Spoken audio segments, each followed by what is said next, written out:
we need to pay a monthly fee to properly play RuneScape. Sure, it's advertised as a free-to-play game, but let's be honest, the game only gets good when you become a member and the entire world and all the skills open up. But that raises the question, should RuneScape just go free-to-play in the modern landscape of video games, or should they stick with their current system?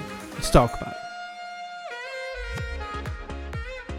Yo, what's going on guys? My name's Chevalric and today we're going to be talking about membership in RuneScape and if they should maybe get rid of it, which I think is quite controversial to talk about because we all know the flip side of when they remove membership, MTX, because obviously there will be probably more MTX coming to the game when they remove membership because, believe it or not, sure, MTX, they make more money of it right now, but still there's a lot of money to be made out of membership as well, especially because there's also people like me who play both games, old school RuneScape and RuneScape 3, and it transfers over from game to game, right? And it's very nice for them to have. And if RuneScape 3 goes free to play, why shouldn't old school RuneScape get free to play? And that will also cause a lot of issues, but we're going to be talking about all of that in this video. So let me know in the comment section down below, do you think RuneScape should be going free to play, or should they just stick to their membership program like they have? Because personally, I don't really mind it, if I'm going to be honest. But that's just me. Subscribe if you're new. And let's just get into the video. So, let's talk a little bit about the membership system and where it stems from and why it is even in the game. Especially, as I said in the intro of this video, the modern landscape of things, a lot of games are free to play. Look at Warzone, look at Fortnite, look at other games that are probably free to play that I just can't think of right now, but those are obviously the most famous ones, and they're extremely successful games because everyone can just open them and play them and experience the entire game. Sure, they sell a lot of skins and cosmetics and whatever, but I don't think a lot of people really care for it because it doesn't affect the gameplay, which I think will always be the most important part about MTX. As long as it doesn't affect the gameplay, then it's fine. Like, if you can buy a better gun in Call of Duty because you spent money, then that's a bad thing. But if you can get a nicer looking skin, that who really cares? I don't. At least I really just don't care. But this is not Call of Duty, this is RuneScape. And there is MTX in the game right now. And it is something that is always a sensitive topic in the community. And I've discussed it quite a lot on this channel in the past. And I think my longtime viewers know how I feel about it. I don't think it is that bad in this game, especially compared to a lot of other games. But mainly just because it's an optional thing. Like, you're not being forced to use it. And sure, you can use your, your lamps and stars and whatever to boost your levels, but dude, who cares? Because when there's a race for a new skill, the only people that are going for it are the people that are actually training the skill. And by the time that MTX and lamps are released, because they usually have a great spirit on it, and I'm assuming they're sticking to it to keep the excitement of a new skill exciting, really, that's mainly it, then why would we care? Because no one cares about you becoming rank 894, bro, and using stars or lamps. Even that's probably not even a rank you can achieve. It'll probably be like a couple thousand. Literally no one cares. But sure, there's also this argument of FOMO promotions with like the green Santa hat and the purple Halloween mask. And my idea is just, we've had those in the past, and if you look at the prices right now, they're like a couple $100 mil on the GE, which I know is a lot of money to some people, but if you really want them, then get it. There's a whole point of a rare not being, commonly available because it's a rare. And sure, how they did it back in the day, just think about it this way. Purple party hats or white party hats or blue party hats didn't used to be rares back in the day because they were given out to everyone and everyone had them, but they became rare because more and more people stopped playing the game over the years. But they were a very, very common item in the early games of RuneScape, and now they're no longer that because, well, people quit, people got banned, there were obviously less players then than there are now, and all these factors contributed to being a rare. But the whole idea of being in a rare is that not everyone has it, and that goes with the whole treasure hunter stuff as well, where they have rares of it, is that not everyone has it, and as long as they're tradable, they're attainable, if that makes sense, right? And that's a bar, by the way, if I should make a rap album on RuneScape, if it's tradable, it's attainable, for real though. Because quite frankly, you want to be able to get it. Like, I think it's stupid to release untradeable rares from Treasure Hunter and that no one can get it besides just spinning. I think that is dumb and I think they should never do it. But releasing something like a rare and then you're able to buy it on the Grand Exchange for a couple of $100 mil, who cares, bro? They need to get into the game somehow. And if it's from some sort of event, there will also be a random aspect because, well, they don't want to give it to everyone because then it's not worth anything. And then people will complain about it not being worth anything.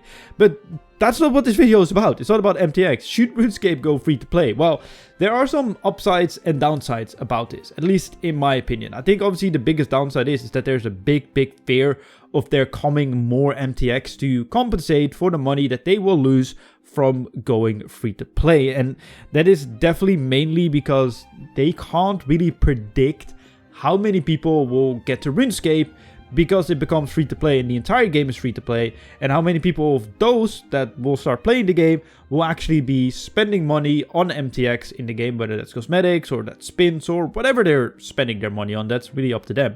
They can't really predict that, right? Like there's no graph or whatever idea where they could do it. And then there's the other issue of RuneScape's early game is still really freaking bad. Like, sure, it's good to explain like the very fundamentals of the game, and like the starting tutorial is okay, but I feel like when you're playing a game, there's like two parts of like your initial impressions. It's when you first start playing the game, like the first 10, 20, 30 minutes where, you know, you go through the tutorial, whatever, and then what the game does after the tutorial, what it gives you. And RuneScape's just like, here, there you go, here's the entire world, have fun. And then you're just like, what do I do? Because that's quite frankly what always happens with newer players, or with a lot of new players that don't really have a guide in RuneScape besides the people that they know. And I think that is an issue. Sure, it's not bad that people that you know give you ideas on what to do in the game. I think it's just bad that people need to do that because the game doesn't do it, or that you need to go on YouTube. Sure, I think it's good that you can go on YouTube or ask people to get some extra information and some niche, well, perfect meta routes or whatever. But the game should at least tell you what to do, and the activity path doesn't really do it. It's very buggy and very glitchy, and it pretty much makes it so that a lot of players that just start the game within like 2 hours of playing, they're like, what do I do now? Because this task system just gives me to kill trolls 10 times. And you could say, well, that's RuneScape, but there's so much for them to explore. There's so many quests to do, so many adventures to go on. And I think as long as that is not fixed and there's nothing done to the early game to RuneScape, which I think they should just add a complete full-on activity path that maybe is some sort of algorithm that checks your stats and checks your quests and everything, and just advises you on what to do next, and pretty much holds your hand where it's not on the screen at all times, but you can open a menu or something and just look at it to be able to see, okay, I should be doing Violet is Blue 2 next, or the game is recommending to train my Slayer up to level 50, or whatever they decide to give you to do, which I think would just be good, because that way newer players can actually understand what is going on within this video game, because they have no clue, bro, after the tutorial, and I think that is bad. And as long as that is not addressed, and as long as that is not fixed, I don't think there's no point in going free to play in RuneScape, because you will just have the same cycle. And a lot of people that try something and they don't like it, they will just never come back to it because, well, they didn't like it in the first place, so we're not going to give it a second chance, which is obviously a stupid mindset to have, but unfortunately it is a mindset that is all too common in modern society. But I don't want to start commenting on modern society because I can go off on an even bigger rant than this entire video already is. This is like a really ranty video. I'm really sorry, but I don't know. I just wanted to sit down and talk about this. But obviously, there are also good sides about making this game free to play. First of all, it makes it accessible to a group of people that, you know, might not have the money right now to buy membership. There are very expensive times currently in society with everything going on, inflation, whatever, right? Like there's so much going on in current society that it's expensive to be paying $13 or $12 if you don't have a legacy subscription thing like a lot of people have, at least I do, for the membership that is there every month. And sure, there are deals for $70 or $80 a year, which is a very good deal, and you should always buy a year in RuneScape, especially if you're going to be playing. But some people just cannot afford it, and you could say, well, those people should not be playing the game, but it would be really nice for those people. And yeah, I think that would be a great thing for them to be able to just do it. Or people that are kind of on the fence of like, do I really want to get back into playing RuneScape again, or do I just want to stick in it, and do I really want to pay like $13 and then like not continue on playing? Or the people that are on the fence pretty much, they will just be like, just give it a shot. And then, you know, probably if they're old-time Scape players, they probably get cued back into it, right? And that's another great group. If like people that haven't played the game, that still have an account laying around, but, you know, maybe just want to give it a spin for like a day or two, they can't really do that because, well, there's not really membership. Sure, there's prime loot and whatever, but you need to time that correctly and you got to be lucky and whatever. I've got quite a lot of stories in my comment section actually of people that, you know, figured there was a prime loot for RuneScape after they were looking for a different game, and they were like, oh yeah, that's actually a good game. And then they started playing RuneScape again because they got 7 days of free membership. And then they stuck to the game again. And I think it's going to be great for those people as well. And it's also going to be good for introducing a completely new audience to RuneScape. And for us as players to advise to our friends, be like, hey, look, there's this amazing game that you can play and it's completely free. And look at how much content there is. And people will be like, whoa, that's awesome.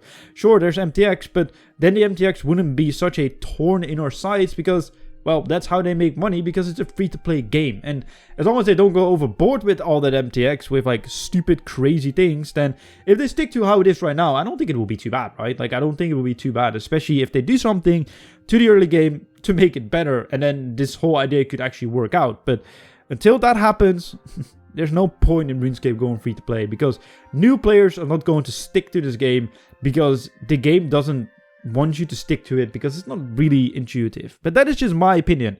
Let me know in the comment section down below what you think, and I'm really sorry for this like really ranty video, but I just wanted to sit down and have a little chat about this. So let me know in the comment section down below what you think. Like the video if you enjoyed, subscribe if you do, and my name's Ulrich, and I'll see you guys in my next video.